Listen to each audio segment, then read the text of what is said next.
Welcome back, everyone, to Robb's Car World. I thought I'd do something a little different today in celebrating 200 videos that I created since I started this YouTube channel less than a year ago. I thought I'd give you a preview of what's on my watch list for both Craigslist as well as Facebook. And if any of my viewers happen to see a car they like, then put it in the comments below. And if there's enough comments on the one particular car, I'll definitely do a story on it for you. But this is my watch list. Let's go have some fun. You'll find the first thing you'll notice about my watch list is that I have an eclectic taste of automobiles. It's just like my music. I can listen to Frank Zappa and I can listen to opera. So that just gives you a little bit of range. I also look for classic type cars, and then I look for daily drivers as well. And a lot of those I'll put on my Facebook group page.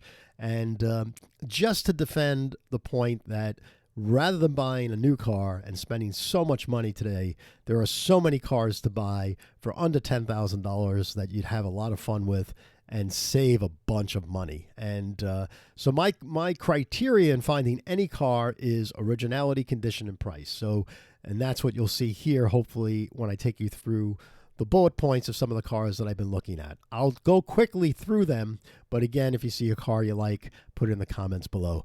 Let's go have some fun. Here's a 1974 Volkswagen Bug. I love Volkswagens. About 8 years ago, you can find Volkswagens for $8,000, $7,000 that were running, had original floor pans. Now you're going to have to go for $10,000, $15,000 to find something nice. Here's one that I found in San Diego. Really a nice car. $10,000, might be worth $8,000. But you can't go wrong with a regular Volkswagen Bug to have some fun with, and I think you'll always be able to sell it. A daily driver, big fan of the 740i Mercedes-Benz BMW. I actually like the 740iLs, but you have to look out for the V12 engines, which were problematic. This is just a V8 engine, but these cars are wonderful cars to own and have some fun with. This car, he's asking $11,500, but he's the original owner. It's got 89,000 miles on the car. These cars, if you can find these cars, they ride as nice, if not even better, than a Mercedes-Benz S-Class, because these cars handle extremely well. They were problematic in a lot of areas with electronics, OBD2, so you got to do your homework before you buy one, but definitely on my watch list, especially if I could buy cars like this for $8,000, $9,000. Toyota Metrics, big fan of this car since I was a dealer. They stand up really well in car accidents, being a first responder. This car here in particular has a 5-speed manual transmission, which is rare to find. 103,000 miles. The car looks to be in mint shape. So that might be a car that I would do a story on. But I would probably put this on my Facebook page. But this car appears to be in exceptional condition.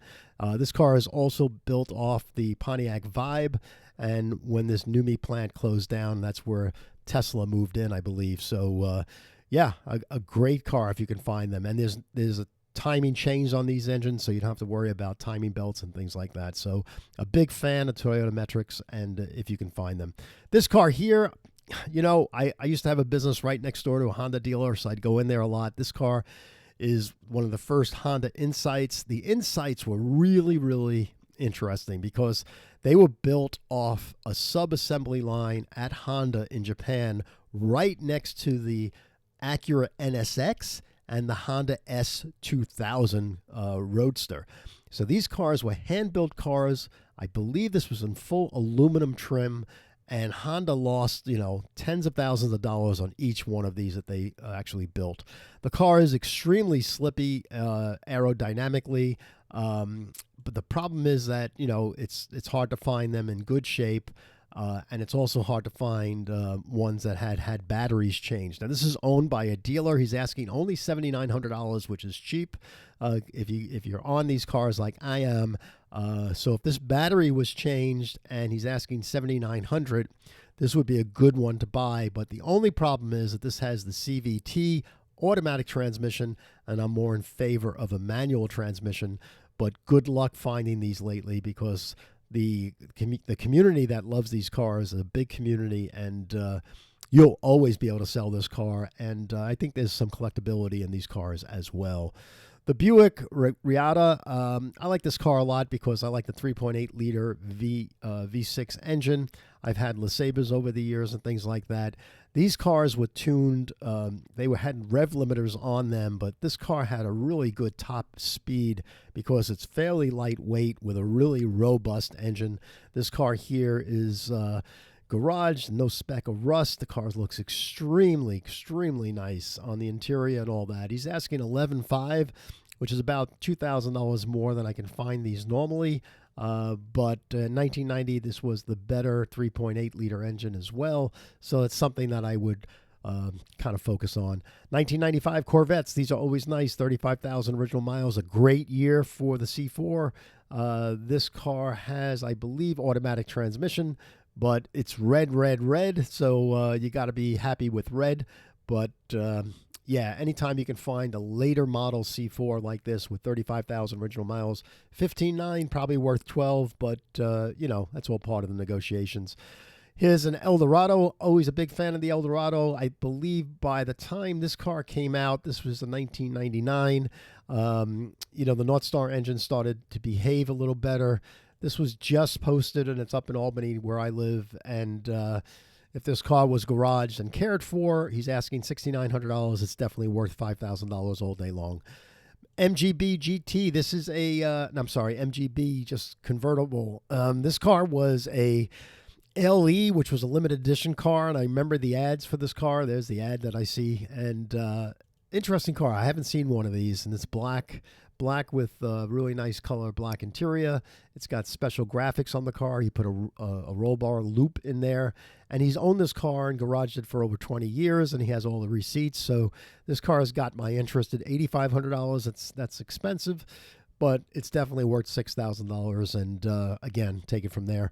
A 1979 Thunderbird Diamond Jubilee edition with 13,000 original miles, $19,000. He's not going to get that much money for this car, but it is certainly a very nice looking car, something to consider.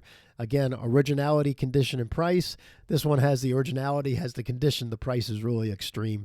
It's probably worth $14,000, $15,000. But I'm sure he's not getting many people inquiring about this car at $19,000. So sometimes if you're the first person on block, you can convince him. Talk about high prices. This one is a 1976 Cadillac Coupe de Ville, $39,900 with only 5,700 original miles. These cars were the last of the big boys, and to own one of these cars, I had an uncle that had one, and I used to drive it all the time. And I'm always looking for one if I had a bigger garage. I mean, you need a garage like this guy's got. He's got a industrial space to put this car in. And these are just wonderful cars. I believe these had the 500 cubic inch engines. And again, with 5,700 original miles, it's something to look at. One of the things that he did that turns me off a little bit was he did the undercarriage. I guess he coated it and, painted the undercarriage. And then that always brings us suspect, was there any pitting or rust there before he did the paint and undercoating on the car? So he would have been better off leaving that exposed metal, but that's what people do. A race car, but we won't go through that one. This one here is an SVX Subaru 1994. I interviewed with them. They were lost. They didn't know where they were going. They were either a bicycle company with Cannondale or they were going to racing. And it's before they embraced the love and the families, and they came out with this beautiful SVX, which was a disaster from a showroom point of view. And the only reason why, I think, was because they had an automatic transmission in the car. They did not offer a manual transmission, and this automatic transmission was subject to a lot of failure at its very infancy, and a lot was changed under warranty. So those are the things you have to look at. Does this have a warranty history, and was the transmission changed?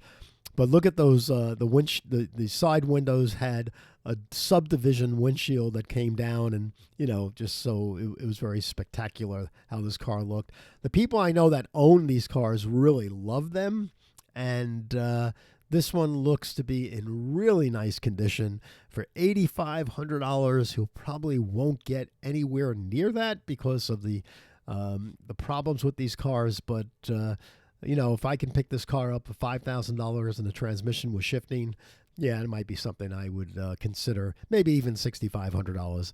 Anytime I find any Buick or Oldsmobile Delta 88, a Buick LeSabre from the 1980s and 90s, I love these H-body cars. These are great cars. This one has 36,000 miles.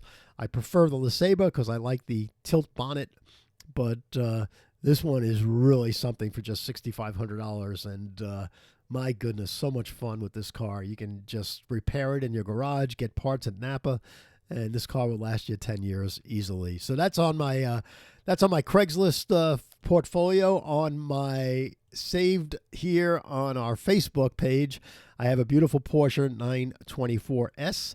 This one here is asking $16,300. It's in Massachusetts.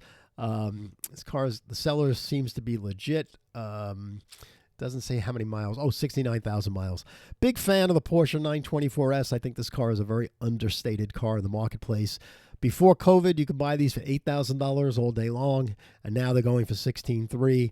I think a fair price on this car is probably about $12,000. So somebody let the seller know that he's asking a lot of money. A Volkswagen Cabrio, these cars are really nice, and they're going up in value a bit. This one is $6,700. It's got 95,000 miles. It's a manual transmission. I really like this car, and this would be a lot of fun to own. Looks like he put a new top on. The paint work looks really nice. It's in New Jersey, and it looks to be a garaged car, so a car that I would definitely recommend. Another Volkswagen Beetle. This one's a 1969. It's a good model year for the car.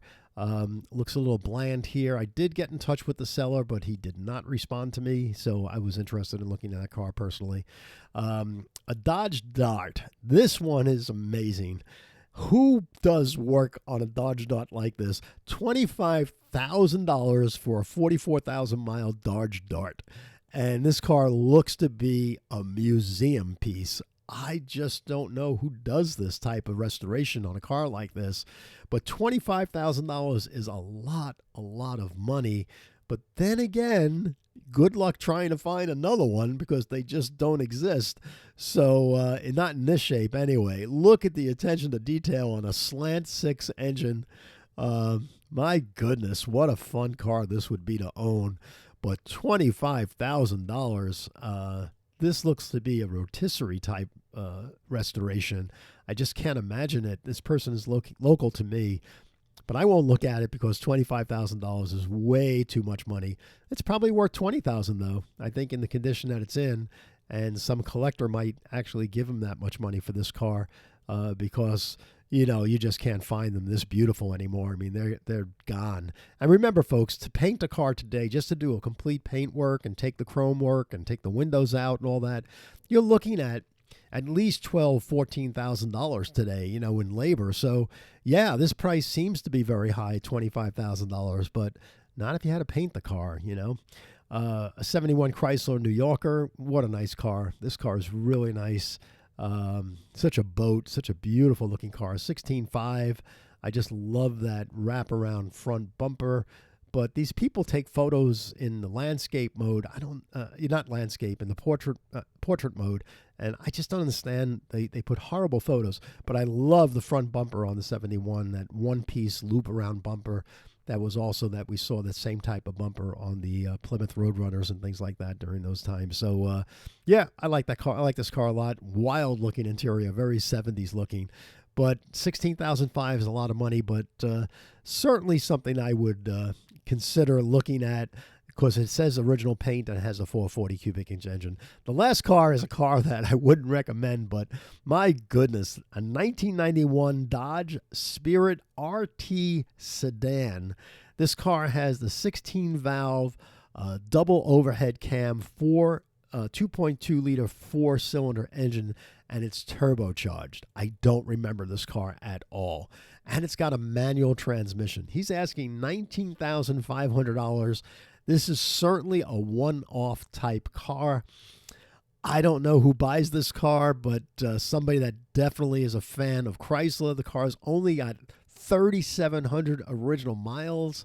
So taking in consideration the rarity of this car, the low mileage, a turbocharged engine, and a manual transmission for $19,500, I guess $15,000 would be more likable, but he'll sell this car to someone, and it is all original, and the undercarriage and all that looks to be very original and all. So this car is out in Pittsburgh, Pennsylvania. I don't know who buys it, but man, I have not seen one like this. I don't even remember this car being turbocharged, and I don't remember them offering them in manual transmissions as well. But then again, in those days, I wasn't really pounding on the door of the Dodge dealerships and getting involved in all these type of cars. But it is an interesting car.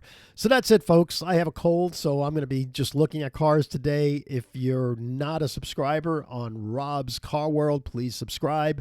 If you like this type of video, please give a thumbs up, and I'll certainly do a story on any one of these cars that you might be interested in. Happy to do a feature on any of these cars. I'll be hunting down more cars today, staying home, but hope to put some more cars out there. Thanks for 200 videos. Thanks for all the likes and all the support. Please pass along these videos and this channel to friends that love cars, and that's how we're growing. And we'll see you again real soon. Have a good day. Bye.